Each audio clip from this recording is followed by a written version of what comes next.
Hi, welcome back to Sherry's Crocheted Happiness. I thought I would jump on today and just show you what I've been working on this week. My husband got me this book, Crochet Cute Critters. It's by Sarah Zimmerman. She is the founder of the repeatcrafterme.com. So a lot of her patterns are available free online at repeatcrafterme.com, on Pinterest. She has a Facebook page. Go check her out. It's a pretty big community of crocheters, and it's just fun to check out the different things on there. So anyways, there's a bunch of different little animals in here to do. And so far I've made two, and I'm in the process of making my third one right now. I am really enjoying this book. It's very simple. If you don't know how to read a pattern, it gives you all of the instructions in the beginning, and then the pattern is so easy and so simple to read, and is really well written and easy to follow. I think that you would not have a problem if you were a beginner crocheter to figure out how to do this. So they have a variety, there's 26 different patterns in here, a variety of little animals, and so I made this was the first one that I made, the little zebra guy. And let me see if I can find it real quick in here. Her name is actually Xena the zebra. Cute. Super easy to follow. Can customize it. I mean, you could totally do this in any color that you wanted to do. I wanted to keep it simple and follow the pattern the first time just so I could get the pattern down. And she even has a little tail and her mane. It's super cute.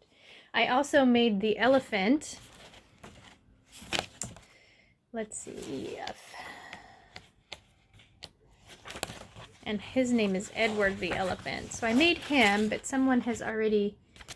I made him for an order. Somebody's having a baby shower, one of my friends, and she wanted the little elephant for the baby shower. So super cute, super easy. The trunk came out just like it does in the picture, so did the ears. Super cute. So last night actually, I started working on Ginger the Giraffe. Doesn't look much right now. She looks a little homely without her snout and her ears and her horns, but you can see she's coming along pretty easily, pretty quickly too. I started on her last night and worked on her a bit today. Got her legs and her, let's see, I finished up her head today. So really easy pattern to follow. So this one, if you're familiar with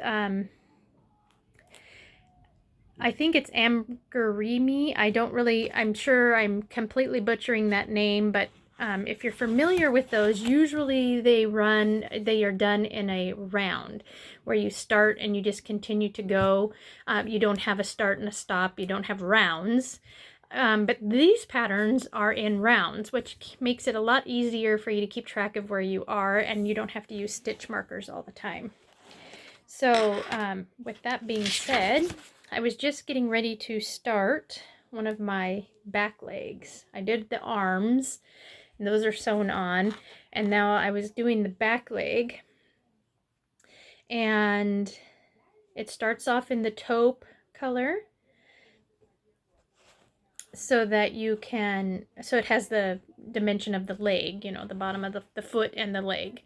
All right, so I am on to round 4 on this circle of my leg here, and it is starting to work. I've done 24 stitches. I've extended this to 24 stitches. I followed the pattern where it told me to do 2 double crochets in the first 3 stitches, 2 half double crochets, and so on until I got this.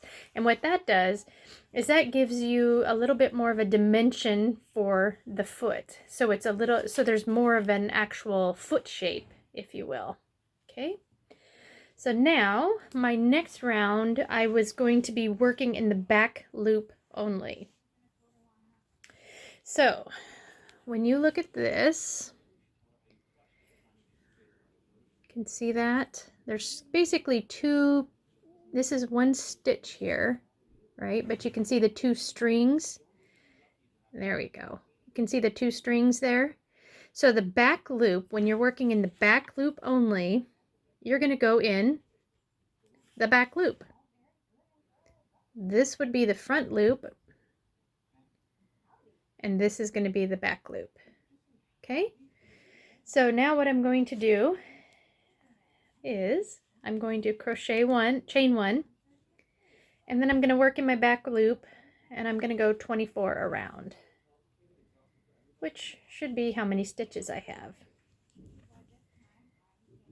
And I have found, and whether or not this is right or wrong, this is my preference, is that when I'm going in the back loop, I'm actually picking up the stitch.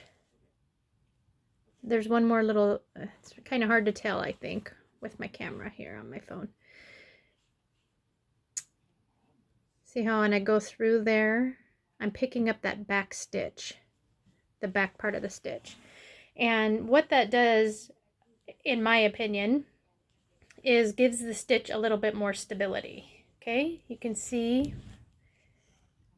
where I've worked in the back stitch, and now I have that little line that's popping out, and my stitch is nice and solid. So if I only go in to the back stitch, to the back loop, do you see how that's a little more open? You can kind of see through it right there and right there. I don't really like that. So that's why I have adjusted it to go through that other little stitch back there. And I think once you have, when you're working on your project and you look at your stitches, you will completely understand what I'm talking about and see that other little stitch that can be picked up back there. And I'm sure that there is a technical term, don't know it, but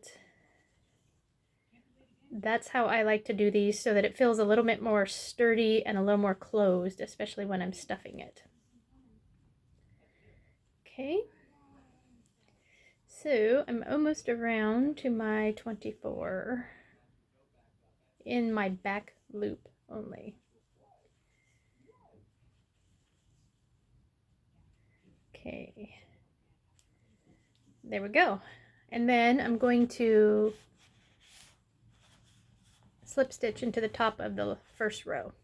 So this is that's my foot. You can see the edge there where it's back stitch only.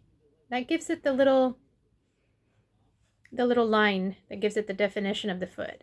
So you could use this in anything. If you wanted to have a beanie that had a little line in it, or something else you were working on and you wanted it to have a little bit more dimension, that's how you do that. Okay, and then you can see the bigger stitches up here where my double crochets and half double crochets are, and then my singles are down here, so that gives it the foot, the shape to make it look like a foot. Okay. All right, so now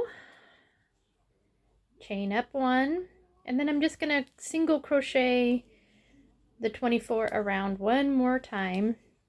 And then this pattern asks for me to change colors back to my bright yellow for my giraffe leg. Again, I think this would be a fun project to make in any color. You could make giraffes are, you know, naturally you have colors that they are, but if you wanted to have a fun colored one, or if you had scraps of material yarn you were trying to use up, why not make a fun colored giraffe? I know for me, for the longest time, I did cross stitch for quite a long time, and if my pattern called for a certain color, I had a really hard time wrapping my brain around using a different color. And it wasn't until I was a Cub Scout leader and I had some Cub Scouts, and we would be working on a project, and they would not want to follow the directions, that's not the right word. They wanted to do the project in the colors that they wanted to do them in. And I had to learn and adjust my thought process on that, and to think, hey, it's your project, do it the color you want to do it. And so that has actually helped me in my own personal life as well, because you don't always have to do things according to what the pattern says, or, you know, figure out what color you want to do it and make it yours. All right, so I am switching to the yellow. So where I would slip stitch to the top of my last row, I'm going to go ahead and stick my hook in, and I'm going to pull up that yellow. And then I'm going to yarn over, and that's my slip stitch right through there. And I have changed colors from my taupe to my yellow. Okay, chain up. And we've already talked about how I hate tucking ends in, so I am going to go right over the top of those and incorporate them around as I do this next row. This is going to be inside my giraffe leg, so do I necessarily have to do it? No, but it does secure the stitch from the last row, the yarn color change. It secures that in there. Could you put a little knot in there on the inside? Probably. That would probably work. As long as it's not too tight so that it doesn't pop through or show through. But you can see that my tail is totally gone now, and it's incorporated into my leg. Okay. So here we go around.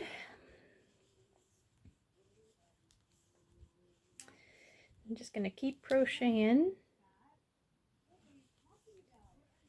this row here. It's kind of a windy Saturday here. We don't quite have baseball yet going on here in the Pacific Northwest. So my son and I are just kind of hanging out today, and I have TV on in the background, but I am anxiously awaiting for spring baseball to start, not only for him, but also for the Mariners, because that's one thing that I enjoy is, I'm sure with the rest of you when you're crocheting, that to have something in the background that you don't have to continuously keep looking at, because you want something that you can listen to and keep your attention. I love listening to baseball games while I'm crocheting because I can visualize in my head what's going on that game, and I don't have to stop what I'm doing to know, unless of course it starts getting exciting and I want to watch the replay of whatever amazing thing just happened. So, and subtitles, oh gosh, I hate them because I cannot pay attention to the movie if I'm crocheting, and I don't want to take the time to read subtitles. So don't give me a movie with subtitles. All right, round 7, we are going to decrease. So to decrease, I'm going to put my hook in, yarn over, hook into the next one, yarn over. So I have 3 yarn loops on, yarn over and pull through all 3. And what that did was that turned 2 stitches into 1. So I'm going to do that 6 times. So that was 1, 2, 3, 4, 5, 6. And then gonna crochet in the remaining 12. So 6. So I should have 18 altogether. 7, 8, 9, 10, 11, 12, 13, 14, 15, 16, 17, 18. Woohoo! Because I was not counting when I was showing you how I was doing those things. And so I'm glad to see that I am on the right path here. All right, slip stitch to the top of my last row, and now I am going to crochet single crochets around. Chain up 1 and then go 18, because that's what the pattern has decreased down to, from 24 to 18. And maybe it's just my I don't feel I necessarily have OCD, but maybe when I'm crocheting and I'm counting and I want to stay on track, I'm going to say OCD-ness of this is that I do like to count as I am going around in my rounds to make sure that I'm staying on track with my stitches. That will help you to stay on track as well until you feel comfortable with a pattern, reading a pattern. And maybe you will just want to continue to read or count as you go as well, just to keep track of where you're at. All right, so now round 9, I'm going to single crochet together. That is the decrease. And the abbreviation is single crochet, the number 2, and TOG. So single crochet 2 together 5 times. So we've got 1, 2, 3, 4, 5. And then in the remaining 8, just a single crochet. 6, 7, 8, 9, 10, 11, 12, 13. Okay, and then slip stitch into the top. So you can see my leg is really starting to take shape. Okay. All right, so now rounds 10 through 14, I'm just going to single crochet around the 13 times. 13 single crochets, and then I will slip stitch to the top, chain up, slip stitch to the top, chain up, until I get 14 rounds all together. Okay, so 1, 2, 3, 4, 5, 6, 7, 8, 9, 10, 11, 12, 13.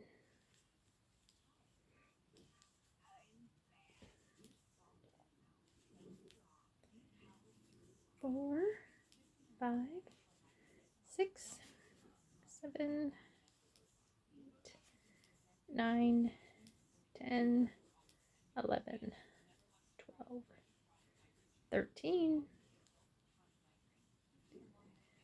1, 2, 3, 4, 5, 6, 7, 8, 9, 10, 11, 12, 13,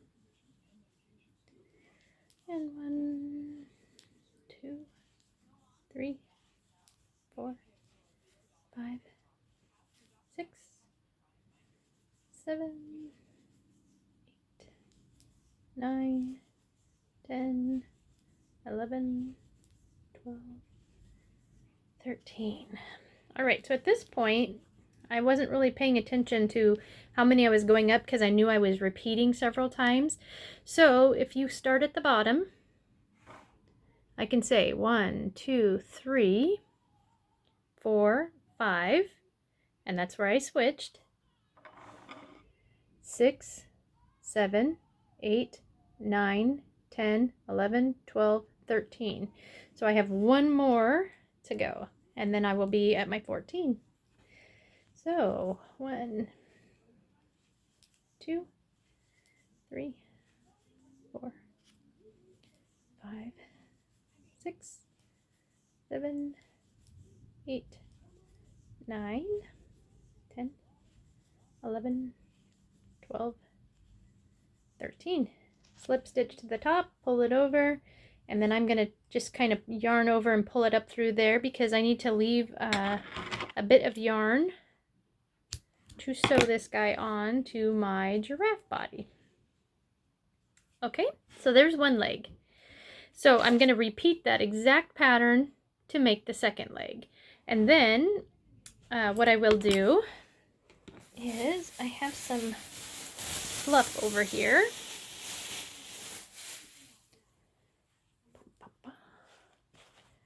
And I will stuff my foot. Now make sure that you read your pattern because sometimes it will tell you that it's not necessary to stuff it because you the pattern wants that leg to lay a little flat and a little floppy and is not necessary to stuff it with fluff. All right, in this case it says fasten off, leaving a long tail and stuff, and then I'm going to sew it to the bottom of the body. Okay. Stuff, stuff, stuff. You don't want to stuff it too much because you don't want the fluff to come out, be visible through your stitches, but you want to stuff it with fluff. That's hard to say. You want to stuff it so that it gives it enough structure. The body, for instance, I want to stuff this guy pretty firmly because I want it to stand up and be able to withstand some good squishy love. Okay?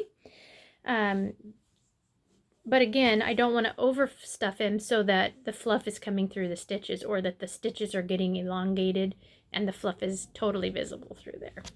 Okay. Now, if he's getting a little misshapen, you can kind of roll him, get him back into shape a little bit. I'm going to have to do a video and show you what he looks like when he's done because he looks a little odd without the rest of him on there. Maybe once I'm putting the final touches on, I'll throw another video on just to show you what he looks like. So I'm going to finish up that other leg and sew them on to the bottom of my giraffe. Probably right there and then right there. And he's got a little tail that will go on. He's got some horns and some ears. And then don't forget about that muzzle that I'm going to sew on. So continue crocheting out there. Try a pattern if you haven't tried one. I bet you can figure it out. And if you have any trouble or questions, YouTube. Lots of videos out there to help you through a pattern.